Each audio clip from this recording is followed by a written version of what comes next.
जय श्री कृष्ण. दंडवत प्रणाम. जय शिवराय. जय स्वराज. जय स्वदेशी. मित्रांनो, मैत्रिणींनो आणि माझ्या सर्व आदरणीय सन्माननीय माता पिता तुल्य राष्ट्रभक्तांनो, स्वदेशी आयुर्वेद योग आगंतुकांनो, आज आपण बघणार आहोत मधुमेहाला नियंत्रित करण्यासाठी काय करायचं. ज्यांना खूप जास्त मधुमेह आहे, डायबिटीज आहे, तो कंट्रोलमध्ये येतच नाही.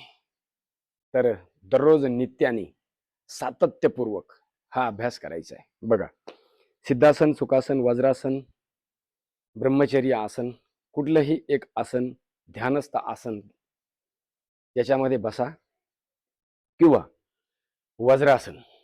वज्रासनामध्ये बसून सर्वात प्रथम डावा हात खाली, उजवा हात त्याच्यावरती, श्वास आत घ्यायचा, भरलेला श्वास हळूहळू सोडून द्यायचा. श्वास सोडायचा आणि ह्या ठिकाणी कपालभातीचा अभ्यास करायचा. कपाल शोधिनी चैव दिव्य दृष्टी प्रदायनी.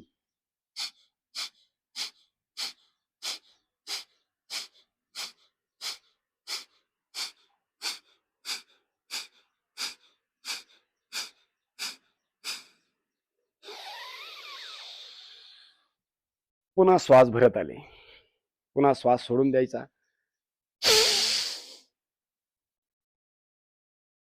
हातांचे कोपर बघा, हातांचे कोपर असे ताणलेले असावे, आकाशाच्या दिशेने वरती, असे खाली ठेवायचे नाही.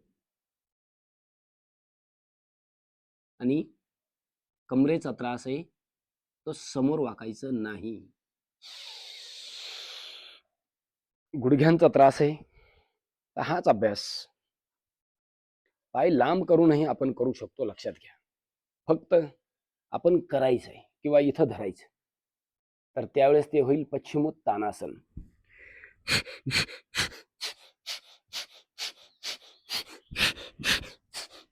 बरोबर. गुडघ्यांचा त्रास आहे तर वज्रासनात नाही बसायचं, हे लक्षात ठेवा. आता पुढचा अभ्यास आपण करणार आहे, त्याचं नाव आहे सुप्त वज्रासन. दोन्ही पायांमध्ये अंतर घेतलंय बघा, दोन्ही पायामध्ये असं अंतर. वज्रासनामध्ये असे होते पाय, बरोबर. आता पायात असं अंतर ठेवायचं, नितंब जमिनीला स्पर्श होईल असा प्रयत्न करायचा आणि हळूहळू बघा ह्याच स्थितीत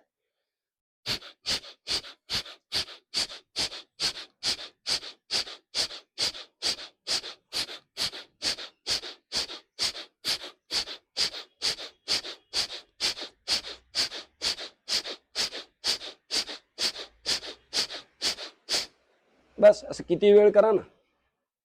उठताना पुन्हा आल्हाद उठायचं. एक अभ्यास समोर वाकण्याचा करायचा, मंडूक आसन, मंडूकासन. आणि एक अभ्यास मागे वाकण्याचा करायचा, सुप्त वज्रासन. बरोबर. हे दोन अभ्यास.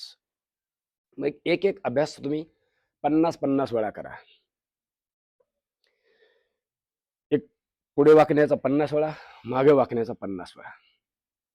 त्यानंतर समजा गुडघ्यांचा त्रास आहे, जमत नाहीये, पाय वाळून बसणं शक्य होत नाहीये, कमरेचा त्रास आहे, समोर वाकता येत नाहीये, बरोबर, किंवा हर्नियाची समस्या आहे, त्यांनी मागे वाकून कुठलाही अभ्यास करायचा नसतो. मग हर्निया तो आम्लिकल असो किंवा हायटस असो, कुठल्याही प्रकारचा हर्निया असो, किंवा अशा वेळेस त्या लोकांनी कमरेचा त्रास आहे,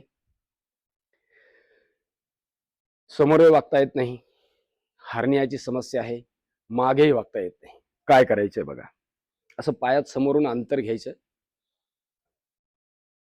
हा उजवा हात डाव्या खांद्यावरती ठेवायचा, डावा हात उजव्या खांद्यावरती ठेवायचा, असा.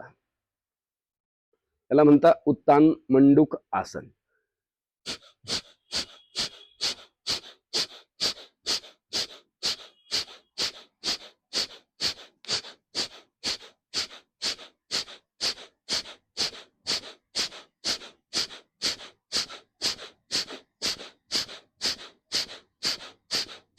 असे नजर आकाशाकडे करायची, हो, आणि अभ्यास करायचा, हे ध्यानात ठेवा.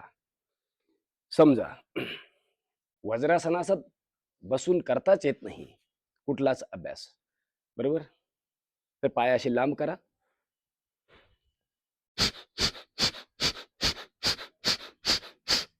झालं उत्तम मंडूक आसन. किती सोपं आहे. मधुमेह हा पित्ताच्या परिवारातला आजार आहे. पित्त जेव्हा जेव्हा वाढतं त्यावेळेस आपला मधुमेह वाढतो, ताण वाढतो, तणाव वाढतो. पित्त वाढलं का स्वादुपिंड आपला निष्क्रिय होतो, आणि मग स्वादुपिंड निष्क्रिय झाला का मग मधुमेहाची समस्या वाढते. समजा समोरही वागता आलं नाही, मागही वागता आलं नाही, मग हे करायचं, हे वक्रासन.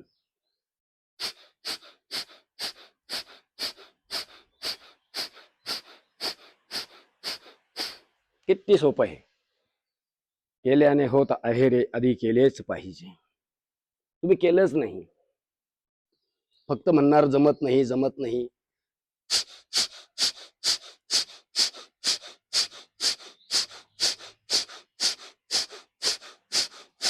असं, आणि यथाशक्ती करा ना. जोर जबरदस्ती आग्रह धरून करू नका. कुठलाही अभ्यास जोर जबरदस्ती करायचा नसतो. माझी सर्व मधुमेह ग्रसित सर्व व्यक्तींना विनंती आहे, महिला असो किंवा पुरुष असो, मधुमेह 1 असो किंवा मधुमेह 2 असो, म्हणजे डायबेटिक 1 असो किंवा डायबेटिक 2 असो, कुठल्याही प्रकारचे, त्यांनी हे अभ्यास दररोज कमीत कमी अर्धा तास 1 तास का होईना करा. कारण भारत विश्वातला सर्वात मोठा मधुमेहाचा देश झालेला आहे, लक्षात ठेवा. आणि मी जे जे दररोज तुम्हाला सांगण्याचा प्रयत्न करतोय प्रामाणिकपणे, ते आवडलं तर त्याला तुम्ही लाईक करत चला. आपल्या कुठल्याही ओळखीच्या पाळखीच्या किंवा कुठल्याही नातेवाईकाला जर मधुमेहाची समस्या आहे तर त्यांना हा व्हिडिओ जरूर पाठवा. बाकी तुम्हाला काही जमो अगर ना जमो, हे सगळं जमलं नाही तर सूर्यनमस्कार तुम्ही जरूर करावा, अशी माझी तुम्हाला करबद्ध प्रार्थना आहे.